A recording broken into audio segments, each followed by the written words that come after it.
Hello there, gamerinos and gamerinas! Welcome to UnicornStorm. This is Rady, and today I'm going to tell you whether or not Nier Replicant version 1.2247448713913 is worth your while. This game first released in 2010 and got a bit overlooked and later overshadowed by its incredibly popular sequel. But thanks to said sequel, we now got this remaster of Nier Replicant. And right out of the gate, it gets complicated. So the original Nier released in two different versions, Replicant and Gestalt. Japan got the Replicant version, where you play as the standard, beautiful, youthful shonen protagonist who has to save his sister. The West got Gestalt, where the pretty boy got turned into ugly dad. Yeah, in that version, the version most of us in the West have played, we are a father trying to save his daughter. And even though they fucked up his face royally, I prefer this version over the Japanese original. And I don't try to say that Replicant is bad. And some of the backstory or actual moments in the game work way better with teen Nier than with dad Nier. You and I are friends now. This remake is of the Japanese Replicant version. So no daddy Nier with this one. Which is unfortunate. I would have loved to get an option, maybe at the start of the game, to choose between Gestalt or Replicant. With that, everyone could have experienced both versions. And I believe even the Japanese can appreciate a melancholic tale about a father and his daughter. And aside from a character model and a few different lines of dialogue, well, and of course all the voice acting of the alternate protagonist, not much needed to be changed for this. But well, we didn't get it, we are stuck with Boy Nier. With the Japanese version, we also get the Japanese voice acting. There is an option for the English voiceover, but they had to redo it because some of the dialogue doesn't fit teen Nier. Pretty much all of the English cast reprised their role from the original game, but weirdly, that isn't the case for the Japanese voice cast, where the most important sidekick had been recast. I tend to play games in their original language whenever possible, so I appreciate the option to choose the Japanese voice acting.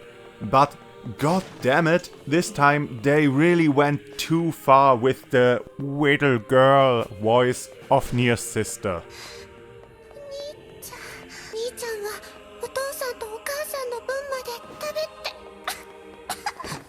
I can bear it a bit more in the English voiceover, but even there it's worse than the original release from 2010. You need to keep up your straight. The true advantage the English version has over the Japanese, though, is the voice of the sentient book Grimoire Weiss that accompanies you on your journey. Liam O'Brien once again gives an outstanding performance that just can't be compared to anything else. Why, you insolent crone! How dare you address me like some common paperback? Perhaps we could try asking some of the townspeople for advice. A city of this size must have some manner of eatery nearby. So, for everyone who hasn't played the original game, what can you expect from this? First off, I really love this game. But I do have to say that this game is very flawed. Gameplay-wise, it could broadly be described as a Zelda-style action-adventure with some RPG elements, or a light action RPG like Secret of Mana. You have a handful of major areas and dungeons that you need to traverse, fight a bunch of smaller enemies and bosses, level up, find new weapons and magic spells, and follow a linear story. In between story missions, you can take on requests, which mostly boil down to fetch or kill quests, but very often also provide a bit of story to flesh out the world. And while this world, with all its little tales, is very beautiful, playing through the game will become tedious. I already said that there is just a handful of major areas and you have to revisit them over and over again, solving the same puzzles, moving around the same obstacles. And to get to the true ending, you have to play through the game 4 times, more or less. The game is kind enough to let you start over from the halfway point. And you get to keep all your weapons and items and also your level. So for your last 2 playthroughs, you breeze through the game with ease. And I'd say the true ending is worth the effort and should be experienced directly, not through a YouTube video, because it only works in the video game format. It couldn't work in a book or a movie or a YouTube video. That said, this game will piss off or at least turn off a lot of players. This isn't Nier Automata. This isn't a slick spectacle fighter with some philosophy and an intriguing story on the side. This game is a mess with a convoluted story, having its beginning in a kinda secret ending of Drakengard, another game by Yoko Taro, and needing stage plays and novels to fully understand what's even happening. The story is way too complicated for its own good, and it doesn't help that the game doesn't give you a lot of the information about events and characters. This is a story about powerful sentient books, mystical plagues, humankind's extinction, a world outside the flow of time, prophecies, magic, science. But aside from a few notes and loading screen descriptions, nothing really gets explained. You see the events unfold before your eyes, but don't get any of the required context. And this remaster doesn't correct this in any way. The game starts in the near already apocalyptic future, in a perpetual winter it seems, where a brother and his sister just try to survive by finding shelter from the cold in abandoned ruins and scavenging for food. And also there are these sinister books that offer the protagonist unlimited power for his soul, I guess. Where do these books come from? Why do they contain magic spells? Why does the brother leave something so dangerous just lying beside his sister? Why do we, after this introduction, jump 1,000 years into the future to just play as the same character with the same sister? Why are these first little shadow enemies just standing around, not attacking us? And why do they drop old school books and the like? There is an explanation to all of this, just not in the game. So yeah, you have to be content with consuming a lot of additional material to get the whole story. But if you are, well, there's still the gameplay. And here the remaster truly shines. The gameplay was okay in the original, just a bit clunky, a bit too stiff. Animations took a bit too long. Melee combat came down to pressing just one button over and over again. Charging up your spells froze you in place, and since there was no lock-on feature, aiming your spells sometimes was a bit of a hassle. In the remaster, moving around is smooth. You can sprint after a dodge roll. Animations flow into one another. You can alternate between 2 attack types to perform different combo chains. There's always a soft targeting system in place to lead your attacks to the nearest enemy, and with the press of a button you can lock on to any enemy as well. You can now keep moving and even attacking while charging spells, which gives you a lot more strategic options in combat, and the game doesn't stop anymore to give you a prompt whenever you collect resources from animals.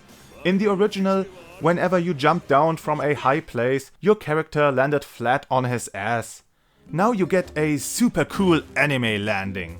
The game was perfectly playable back then, but now it actually feels good to play. Aside from that, the gameplay pretty much stayed the same.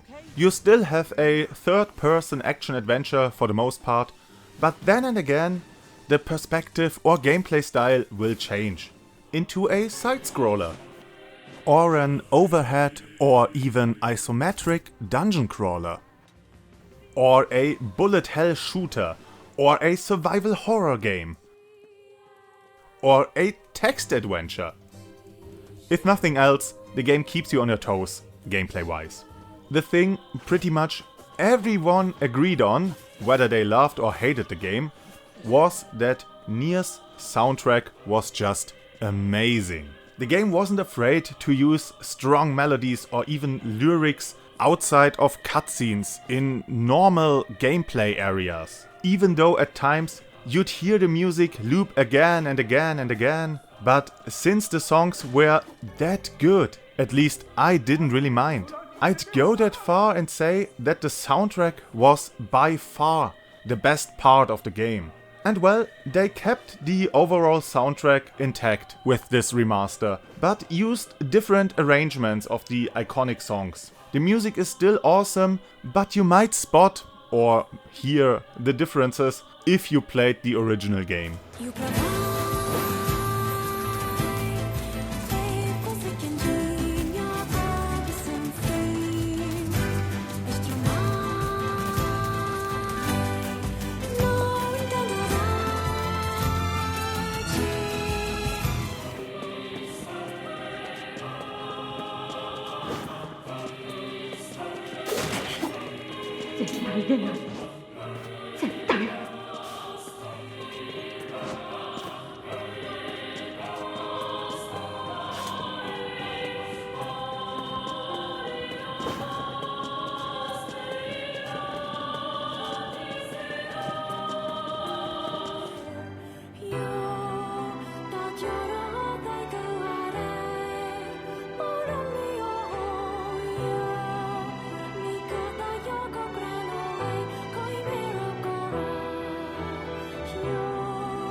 Visually, the game got a complete makeover.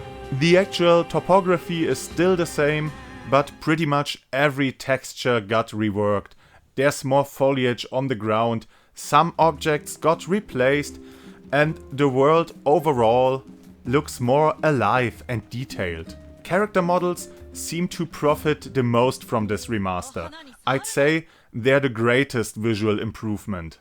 But despite all the improvements, there are some glaring issues with this remaster. Some of the textures are, by today's standards, still ugly as hell. And you will find weird graphic glitches or just lazy effects. Objects and structures weren't changed from the original, so even with the better textures, they sometimes just look like, well, as if they were in a game from 2010. The biggest offender to me is the water. Since it is essentially the same water as it was in the original, just now with a prettier texture, it just looks weird. Now, waves and foam and reflection effects just phase through the shore and re-emerge on the other side. And this wasn't as noticeable with the more understated water texture in the 2010 release. But don't get me wrong, I don't want to blow this out of proportion. These problems, while noticeable, don't distract too much from the game. And overall, this is an improvement over the original. But is this the best remaster ever made, as many magazines boldly proclaim? I don't know. Maybe. It's better than the Dark Souls remaster. I don't know if it's better than the Resident Evil Remaster. The improved gameplay and overall visual improvements really elevate the experience. But some of the glaring flaws of the original still remain in this version. I really do like this game and this version of the game, but I can't help but think that the game shouldn't have been a full price release. I think this should have been in between full price and indie pricing, maybe $40. The devs put a lot of work into it, so it isn't a total ripoff or something like that. But it just seems to me that the game was priced at $60 just because. Because that's what a new game generally costs. But, well, if you haven't played the original Nier, then this might as well be a new game from your perspective. And as I said, this isn't the most egregious case of corporate greed.